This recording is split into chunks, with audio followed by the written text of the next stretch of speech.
আসসালামু আলাইকুম সবাইকে। আপনারা সবাই কেমন আছেন? আশা করি ভালো আছেন। আমরাও আল্লাহর রহমতে ভালো আছি। তো আজকে কোনো ব্লগ ভিডিও নয়, আজকে একটা মিষ্টি তৈরি করব। তো ভাবলাম যে আপনাদের সঙ্গে শেয়ার করি। তো খুব সহজে ঝটপট হয়ে যাবে, একদম চা বসিয়ে দিয়ে মিষ্টিটা তৈরি করতে পারবেন। তো আমি চেষ্টা করতেছি বানানোর জন্য, আর আপনাদের সঙ্গে শেয়ারও করব বন্ধুরা। তো আমি এখানে শিরা করার জন্য পানি নিয়েছি, আর আমি এখানে 6টার মতো এলাচ নিয়েছি। এলাচগুলো একটু থেতো করে নিয়েছি, আমি দিয়ে দিচ্ছি এগুলো, কারণ এলাচটা বেশি একটু দিলে ফ্লেভারটা খুব সুন্দর আসে। আর আমি একটু দিয়ে দেব লবণ।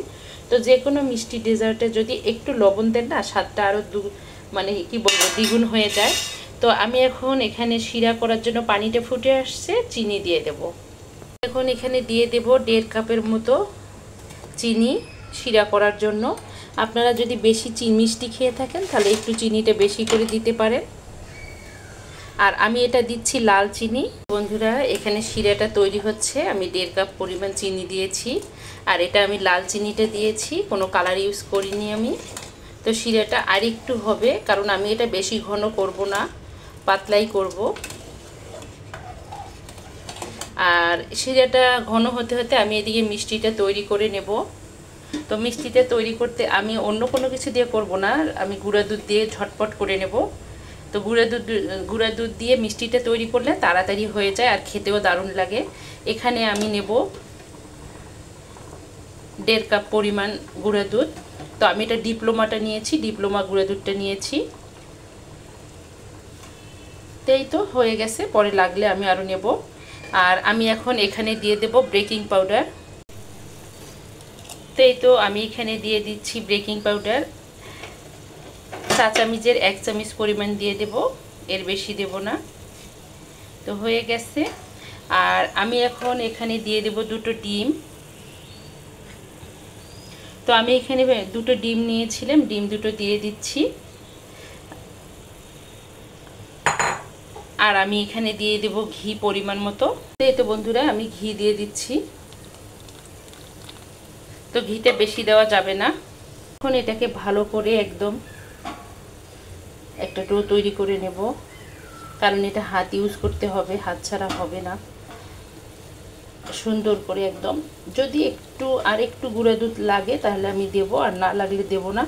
কারণ ডোটাকে নরম করতে হবে, নরম না করলে যদি শক্ত হয় ডোটা, তাহলে আপনার ভাজার পর ওপরে একদম হবে আর ভেতরে শক্ত থাকবে। ডোটা তৈরি করে নিয়েছি, আর হাতে আমি ঘি মেখে নিচ্ছি। তো আমি আজকে এটা বানাবো বালিশ মিষ্টি, যেটাকে বলে। তো আপনারা আপনাদের পরিমাণ মতো নিয়ে বানাতে পারেন। এটা বালিশ মিষ্টি সাধারণত বড় হয়, তো আমি বড় করব না, আমি শুধু একটু বানানোর জন্য নমুনাটা আপনাদেরকে দেখাই দেব। বালিশ মিষ্টি কিন্তু বালিশের সমান হয় না। তো এইভাবে আমি এভাবে বানিয়ে নেব, এভাবে আমি বানিয়ে নিচ্ছি। আপনারা চাইলে আরও বড় করতে পারেন, কারণ এটা ফুলে যাবে, ফুলে যাওয়ার পর ভাজার পর ফুলবে, আবার যখন শিরাতে দেব তখন আরও ফুলবে এটা। তো এইভাবে হাতের মধ্যে গোল গোল করে নিয়ে তারপর আমি লম্বা শেপ করে নেব। এই তো বন্ধুরা, আমি এইরকম শেপের বানিয়ে নিলাম বালিশ মিষ্টি। আপনারা চাইলে বড়ও করতে পারেন। তো এত বড় বানিয়েছি, বললাম যে তেলে ভাজলে বড় হবে, শিরাতে দিলে আরও বড় হবে। তো আমি 4টা বানিয়েছি। তো এই তো এখন আমি এগুলো তেলের মধ্যে ভেজে নেব। আমি কড়াই বসিয়েছি, এখন আমি মিষ্টিগুলো ভাজার জন্য তেল দেব। তো তেলটা একটু বেশি করেই দিতে হবে, ডুবো তেলে ভাজতে হবে মিষ্টিটা। আমি এখন মিষ্টিগুলো ভেজে নেব। বেশি গরম তেলে ভাজলে পুড়ে যাবে, তো এই জন্য আমি তেলটা হালকা গরম হয়েছে, এখন আমি এগুলো ভেজে নেব আস্তে করে, এপিট ওপিট। আর এটা অবশ্যই ডুবো তেলে ভাজতে হবে। তো অনেক আপুরা বলে যে মিষ্টি বানায় কিন্তু ভেতরে সফট হয় না, মানে শিরা ঢোকে না, একদম শক্ত থাকে। তো ডোটা ভালো করে তৈরি করলে মিষ্টিটা আর শক্ত থাকে না। আমি যেভাবে বানিয়েছি একদম সাধারণ, কোনো কিছু ঝামেলা ছাড়াই, ঝটপট। এই তো এভাবে আস্তে আস্তে এপিট ওপিট করে ভেজে নিতে হবে, আর মিডিয়াম আঁচে রাখতে হবে, তেলটা যেন বেশি গরম না হয়। তো আমি 2টো করে ভেজে নিচ্ছি, সময় লাগবে না।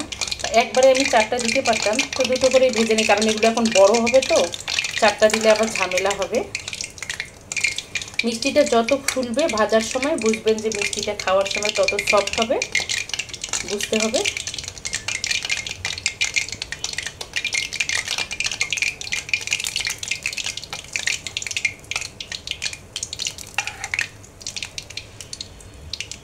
তো বালিশ মিষ্টিটা বানাতে যে একটা কথা মনে পড়ে গেল, আয়ান যখন আমার পেটে ছিল, আর এক ভাবি ছিল, ভাবির বাবার বাড়ি ছিল নেত্রকোনায়। তো ভাবি জানতো না, করোনা ছিল, যে তখন করোনার সময় ছিল, তো ভাবি জানতো না যে আয়ান হয়েছে। তো ভাবিকে যখন আমি হঠাৎ করে পিক পাঠিয়েছি আয়ানের হোয়াটসঅ্যাপে, তখন ভাবি দেখে একদম আকাশ থেকে পড়ছে। তো ভাবির বাবার বাড়ি থেকে মিষ্টি নিয়ে আসছিলো নেত্রকোনায়, সম্ভবত ভাবির বাবার বাড়ি নেত্রকোনায় মনে হয় বালিশ মিষ্টি বিখ্যাত, আমার জানা নেই, ভাবি বলেছে। তখন আমার জন্য 2টা না 3টা বিশাল আকারের বালিশ মিষ্টি নিয়ে আসছিলো, আমি খুব মজা করে খেয়েছি। তো ভাবির কথা মনে পড়লো মিষ্টি বানাতে যে। এই তো এইভাবেই ভেজে নেব সব 4টায়। আমি এভাবেই ভেজে নিয়েছি, একটু একদম ব্রাউনি করে নিয়েছি, বেশি করে, মানে ডার্ক ব্রাউনিটা, কারণ নইলে ভেতরে শক্ত থেকে যাবে। আর আমার কাছে কি মনে হয় জানেন, ফুড কালার দিয়ে যদি আমি খাবারে তৈরি করি বাচ্চাদের জন্য, তাহলে তো আমি মার্কেট থেকে, দোকান থেকে কিনে আনতে পারি। তো আমি না কোনো কিছুতে ফুড কালার ব্যবহার করতে রাজি না। আমি কেক বানালেও সাদামাটা কেক বানাই, ফুড কালার ইউজ করি না, কারণ দেখতে না চাকচিক্যও লাগে, হ্যাঁ, খেতে ততটা স্বাদ লাগে না আমার কাছে মনে হয়। আরেকটা কথা মনে হয়, মানে কি বলবো, ফুড কালার তো শরীরের জন্য ক্ষতিকর, তাই না? তো আমার এগুলো না দিতে ইচ্ছে করে না, এই জন্য আমি সাদামাটা যা তৈরি করি আপনাদের সঙ্গে শেয়ার করি, পুষ্টি পেলে হলো বাচ্চাদের। এই যে আমি এভাবে ভেজে নিয়েছি, কত বড় হয়েছে আর তুলতুলে হয়ে গেছে। আমি এখন সরাসরি শিরাটাতে দিয়ে দিচ্ছি, বিসমিল্লাহ। এখানে কিন্তু আরও অনেক বড় হবে। এই যে আমি এখানে কোনো কালার ইউজ করিনি, আবারও বললাম, এই যে দিয়ে দিচ্ছি। তো এখন আমি বাকি 2টো ভেজে নেব। আবারও বললাম, একদম মিডিয়াম আছে ভাজতে হবে, তেল কিন্তু বেশি গরম হয়ে গেলে পুড়ে যাবে আর ভেতরটা শক্ত থাকবে, তো এই জন্য সাবধানে ভাজতে হবে। এই দুটো আমি এখন ভেজে নেব। তো বাকি মিষ্টি 2টো হয়ে গেছে ভাজা, আমি এখন এগুলো শিরাতে দিয়ে দেব।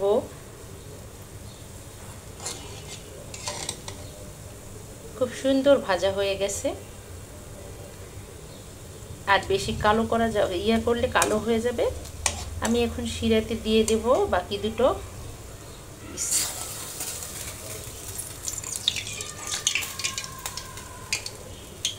আয়ান কি বলতেছে, মাম্মা এগুলো কি পিলো সুইট? আমি বালিশ মিষ্টি বলেছি, এজন্য বলতেছে মাম্মা এগুলো কি পিলো সুইট, দুষ্ট আয়ান বলতেছে আমাকে। তো এই তো আমি এখন 5 মিনিট পরে এটাকে সার্ভ করব। বন্ধুরা, রেডি হয়ে গেল আমার বালিশ মিষ্টি। তো আপনারা চাইলে শিরাটা রেখেও দিতে পারেন, শিরা থেকে তুলে শুকনো খেতে পারেন। আবার অনেকেরই কী করে ফ্রিজে রেখে দিয়ে একটু শক্ত হলে পিস পিস করে কেটে নেয়, নিয়ে সার্ভ করে। তো হয়ে গেল নেত্রকোনার ঐতিহ্যবাহী বালিশ মিষ্টি। তো আমি সাদামাটাভাবে বানিয়েছি, আপনাদের সঙ্গে শেয়ার করলাম। আর অনেক আপুরা বলে যে ভেতরে শিরা ঢোকে না। তো আপনারা যদি ভিডিওটা স্কিপ করে না দেখেন, A to Z দেখেন, তাহলে বুঝতে পারবেন যে অতি সহজে ঘরে থাকা উপকরণ দিয়ে বানিয়ে নেওয়া যায় মিষ্টি। তো এই তো আমি এখন একটা কাটবো, কেটে দেখব।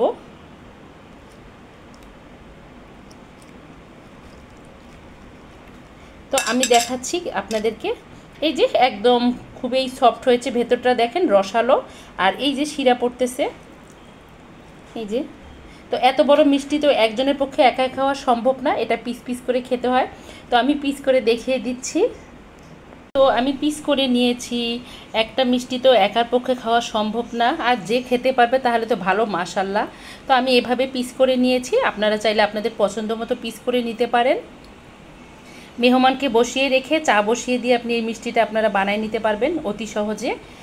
আর আমার এই নেত্রকোনার বালিশ মিষ্টিটা কেমন হয়েছে অবশ্যই কমেন্টে জানাবেন। তো আরও অনেক বড় হয়, আমি বড় করিনি, ক্যামেরায় কতটুকু আসতেছে জানি না, তবে হয়েছে, 1 টাকুরের মতো হয়েছে। তো এগুলো বিশাল বিশাল হয়, এক একটা 1/2 কেজি ওজনের হয়, 1 কেজি ওজনের হয়। আমি যেহেতু বাসায় বানিয়েছি এজন্য মিডিয়াম সাইজ করেছি, আপনারা চাইলে আপনাদের পছন্দ মতো সাইজ করে বানাতে পারেন, তবে খুবই সোজা বানানো, আজকে দেখাই দিলাম আপনাদেরকে। আর আবারও বলবো যে আমার এই ভিডিওটা যদি দেখতে দেখতে কোনো বন্ধুর ভালো লেগে থাকে প্লিজ আমার চ্যানেলটাকে সাবস্ক্রাইব করবেন, অর্নাস মমের সঙ্গে থাকবেন, লাইক কমেন্ট শেয়ার করবেন। আর মিষ্টিটা কেমন হয়েছে অবশ্যই কমেন্টে জানাবেন। তো এই তো নেত্রকোনার ঐতিহ্যবাহী মিষ্টি আমি বানাইলাম গুঁড়া দুধ দিয়ে। তো ওটা তো অন্য উপকরণ দিয়ে বানাই, আমি এটা গুঁড়া দুধ দিয়ে বানিয়েছি। ভুল ত্রুটি হলে ক্ষমার দৃষ্টিতে দেখবেন। আজকে এ পর্যন্ত। আল্লাহ হাফেজ, আসসালামু আলাইকুম।